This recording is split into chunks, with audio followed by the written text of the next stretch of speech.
Okay, what's up, guys? It's the People's Champ in the building.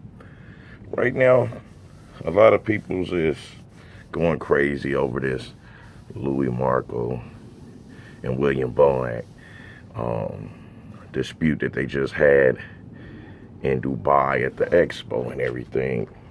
A lot of people want to know what I feel about it. Me, that ain't my business. I could give two rats' ass about what went on. You know, do I think things was blown out of proportion? Absolutely. But like I said, it ain't my business. But the one thing I do know is Lui Marco, he always had positive things to say about him. So I don't know where the threatening him came from. So I don't understand that part.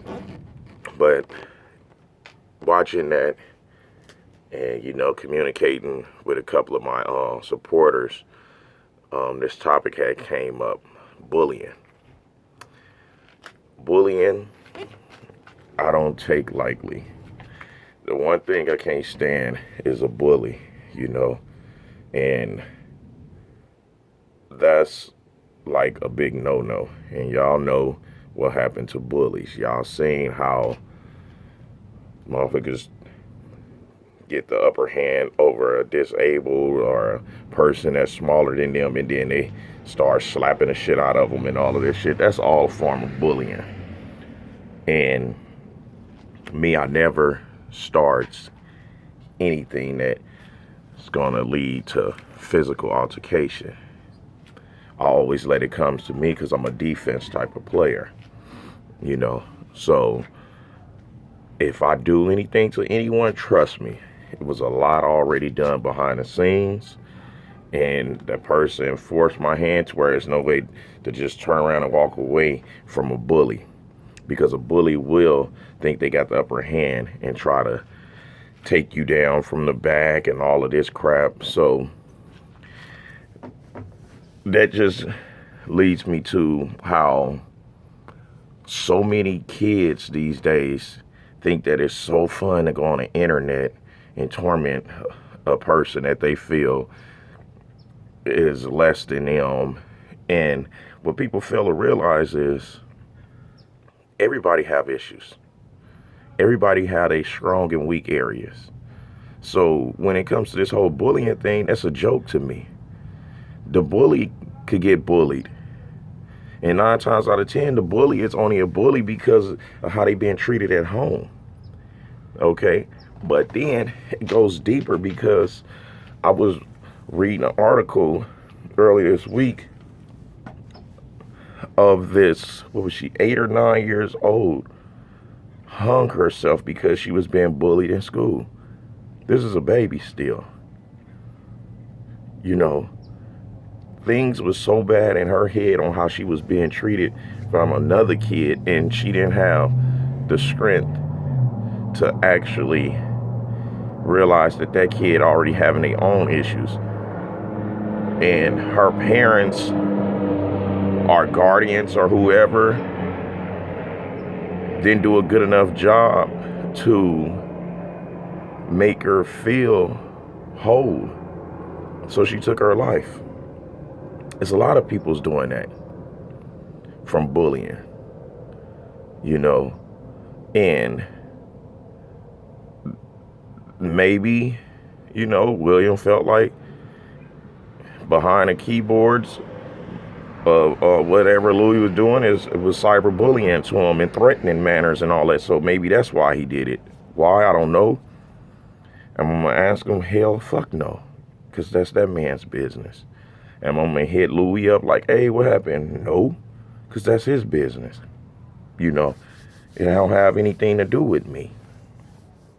My only big concern is how fragile these young youth is with trying to feel like they don't fit in and they want to fit in, and other kids is going around bullying them. Like, I have 4 kids.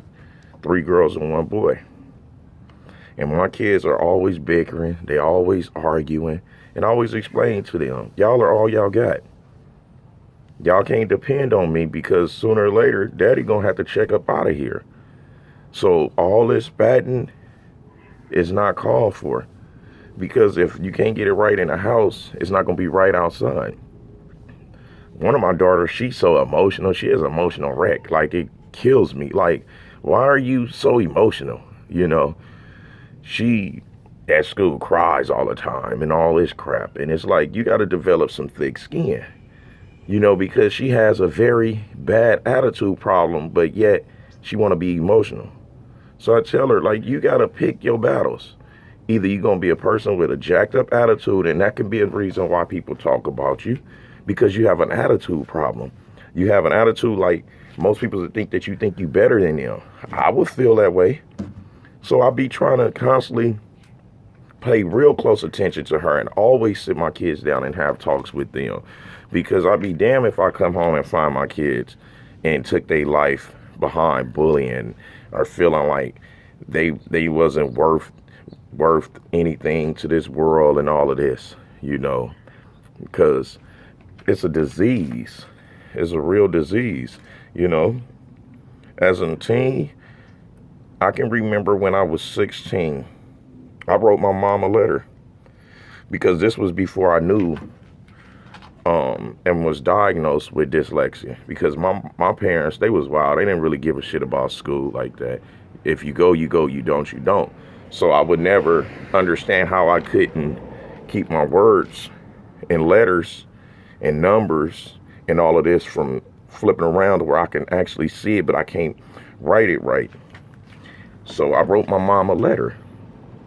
I was 16. I was 16 turning 17. I told my mom, I said, Mama, I can't make it in this world. I'm not going to be able to make it as an adult. And I just want to let you know that I tried my best. I did all I can, but it's time for me to take my life. I did at 16, you know, and it was because, you know, with the jokes in school. Yeah, I was tough. So people knew they can't go to blows with me. They can't get too many people that's going to be willing to want to challenge me. But they knew that when it was time for me to get up and do my schoolwork and everything, that I had a problem with that. So they made it their business to get they revenge in class when it's time for me to have to read out loud, do math problems out loud, because my shit always flipped into, you know. So me, when class over, I'm making them pay. You know, I was punishing them, and that wasn't cool either. But this is what I did. So my mom, she found the letter right before I was getting ready to do it. And then she was like, you know, I promise I'm going to help you. You know, I'm going to help you go out, get a jobs and all of this. You know, I was good in sports. You know, it was nothing but X and O's you got to read. That shit wasn't reversing on me. But if I wasn't strong enough in the mind, I would have did it, because my mom didn't help me. My mom didn't do nothing that she sat on that bed and promised me. Now, if I was weak in the mind and if I was getting pressured and bullied like that, I would have did it. But what I did was I went to school and I started telling my teachers, and then they started putting me in different programs and giving me different techniques on how to learn. Then when I figured it out, I was like, oh shit, I don't have no problem. And then that's when I started realizing a lot of people have dyslexia. You see what I'm saying? So I've been there. That's why every time I read a kid and did this, or even anyone did this, it really hits hard with me, because I've been there before, you know. And do I blame my mom for being wild out there in the streets, and my dad being wild out there in the streets, to not give me the actual help that I need? Absolutely not. You know, I pat myself on the back for going to go find the help, being strong enough in the mind to realize that maybe I need to, you know, invest in myself, you know, and put the whole tough guy act behind, you know, and just go try to figure out if I'm going to do this to myself. First, I need to make sure that I did everything that I can to try to fix it. And it worked. So from time to time, when I write certain stuff or when I title my videos, some of you guys make fun of me, and those be the ones, like I always tell you, I'm like, whenever I comment, I'm like, I explain to a lot of you guys numerous times that I have dyslexia and I do the best that I can. So of course I'm gonna make mistakes when it comes to that. And those that do know, I really appreciate y'all, because y'all be like, Mac, hey, you didn't do this, and I go back and I correct it, because in my mind I know the right thing, but when it comes out, it don't comes out right, and I see it thinking that it's right. You know what I'm saying? So I don't let that get me down. I be like, man, thank you so much.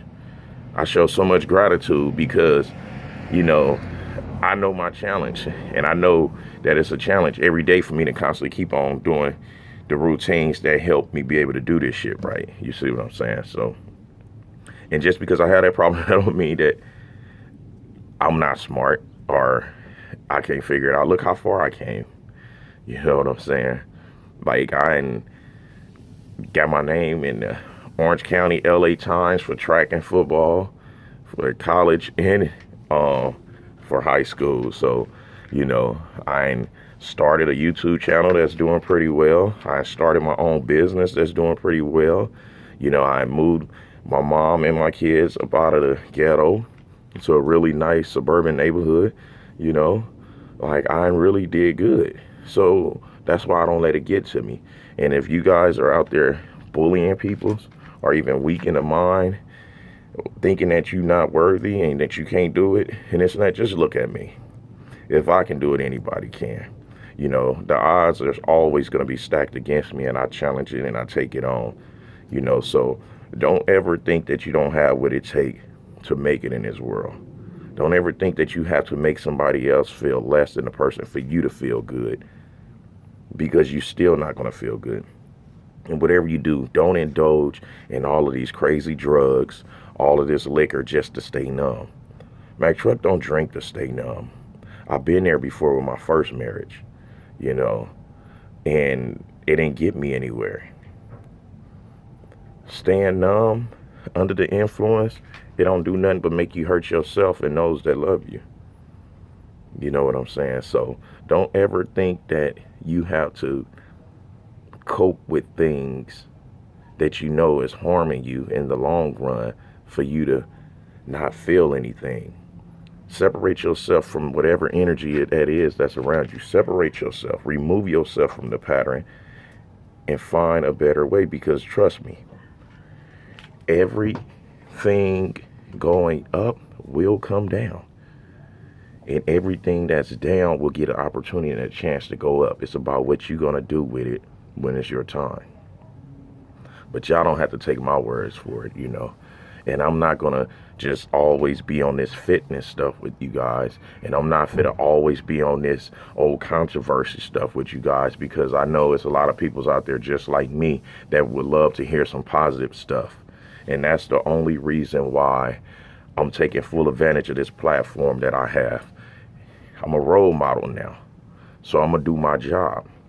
I'm not going to convince you guys to do nothing that I wouldn't do. And if I'm doing something I know is not right, I'm going to convince y'all to still not do it. So it's your boy, the People's Champ, giving it to y'all gun barrel straight. Those that likes my videos and ain't subscribed, hit the bell so you get notifications, because I uploads on a regular for you guys. This is my legacy right here. When my time is up, my kids, my grandkids will always be able to see me as long as we have YouTube. They will always be able to see that they daddy and their granddaddy was nothing like what people painted to see. I advise you guys to do the same. Don't do it for the views. Do it for your legacy. Do it for your peoples can have something to come back to see when they miss you. And don't ever think that life is that hard to where you got to take your own life. Trust me, I've been there. Kick, kick, kick.